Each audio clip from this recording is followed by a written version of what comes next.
Hey you, what is up guys, it's your boy Twit here. This will be a video of Isaiah PvP.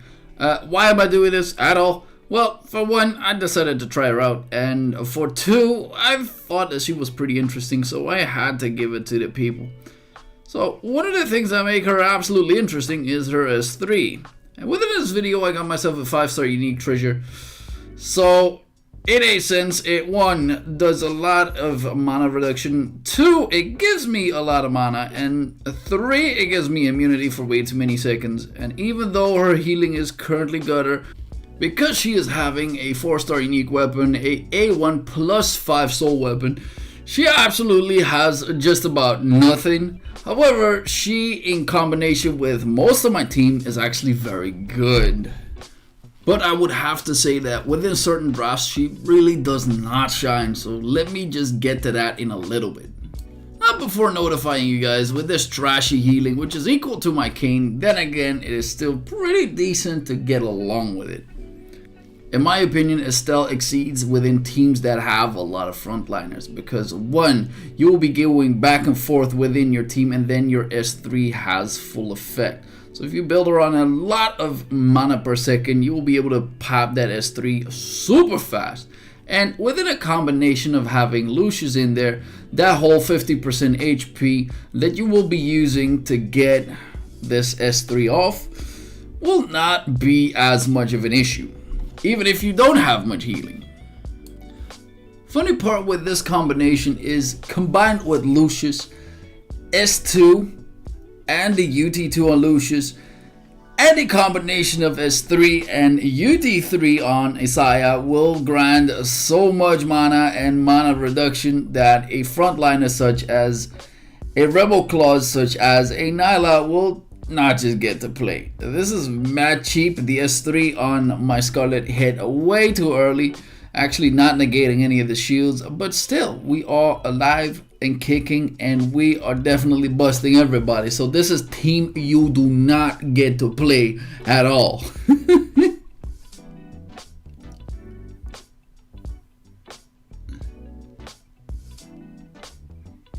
As for once again healing, it's absolutely a nothing.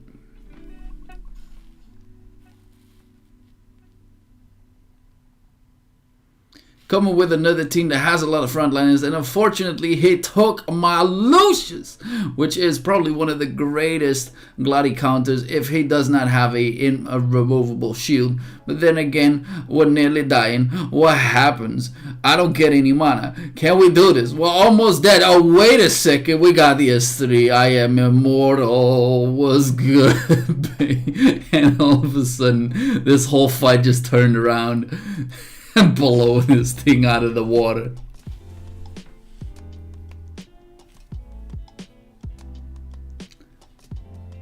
But honestly, if you're looking for a solo heal PvP character, then well, it might not sound like the best one. But then again, it allows Lucius to start up always. And then you get to start up yourself by using all this mana to then go in, go back, and then pop the S3 immunity. But here's one part where I mess it up. I tried to feel her soul weapon for a high sync. I could have S1 with my Lucius. I was not pressing the correct button. So if I see this fight back, I'm a little skeptical too as to where I messed up, because there are a lot of things that I could have done different. Because now that soul weapon and its casting animation was way too long. Therefore, I could not pop my Isaiah S1. And then killed my Scarlet in the process. So could we have won this? I do believe so.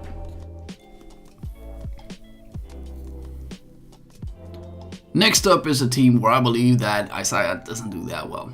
For one reason and one reason only, that she will go with her S2 on the highest attacker, which means she will run to Nyx, and if Nyx gets to start up, well, he does a ridiculous amount of damage, so he could definitely do something.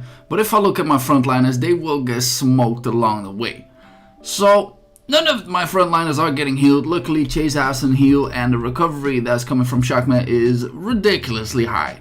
So we're still winning this, but if this would have been any other team that could cook up my frontline, it would not be as good.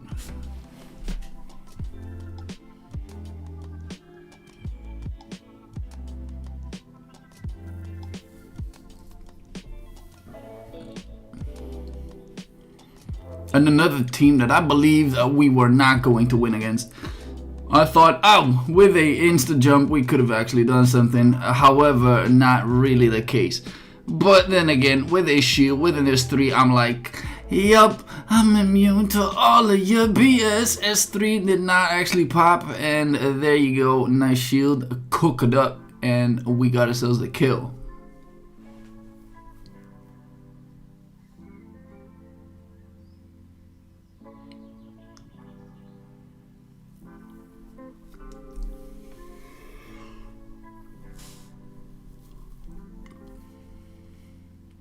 As for a team like this, just as equally bad, I decided to say, oh, let's jump, but it's so easy to attack bait. Instead of going to either Shamila or Aisha, we did exactly the same thing. How could we have won this? By simply just opening up S2 with Scarlet, then opening up S2 with Lockrock, stunning the Aisha along the way, and then keeping the immunity up to make sure that I don't get to die ever. As for a team with Lockrock that has not enough damage, but enough to keep us alive at any single angle, we got ourselves a fight that is gonna take a little bit. So we got ourselves a Scarlet, and Scarlet is all about gaining mana. Once she gains mana, she can then pop her soul weapon, and she will be able to kill you pretty fast after she pops the 4th skill. But if she doesn't get any mana whatsoever, with Lockrock draining mana, with Isaiah draining mana, with Lucius draining mana, she doesn't get to play, basically. But that was another skill that she just popped, and I was mad scared. Like, when is it gonna happen? Oh, here you go, watch the show. Lots of damage, soul weapon, and guess what? I'm still alive. Why? Isaiah is 3. We are immune to all your BS. And I thought to myself, yo, I don't see this HP down at all. What is happening? Do we have the skills to do anything? Do we have immunity? Can Lockrock not get stunned for a half second while he is in the soul weapon? That stuff is neat. Do I actually use up my Lucius skills just to get a soul weapon up, which then in turn give me more healing, more S2s along the line? I wasn't sure about that neither. But here we are, pressing a button that I shouldn't have, and that is the soul weapon on Isaiah. Look at how long it takes before I can do the other skill, because she has literally no attack speed. This is about the longest fight that I've had in a long time. Timeouts nowadays in League of Honor are not happening as frequent as it did in the past. So in a certain sense, I was like, well, this could go either way. If his soul weapon's up, get the extra damage in, we might as well just die for no apparent reason. In the timeout, everybody being on 100% HP, we would have to kill it at the very last second. So here I was thinking I got 5 seconds, and one Claymore up in his ass might do the trick. Let's go get it popping. Blip! And nearly kill all of his backline. I even went with flexing the elbows like I did something. But yo, let's look at the healing of this fight. Lockrock doing an insane amount of damage, even being on no damage at all. But this is where it shows the healing and the gear that I was using on my Isaiah. For further build, please put down into the link if you guys want to see it. If you guys have any questions, make sure to pop it over there. And I'll see you guys in the next one. Peace.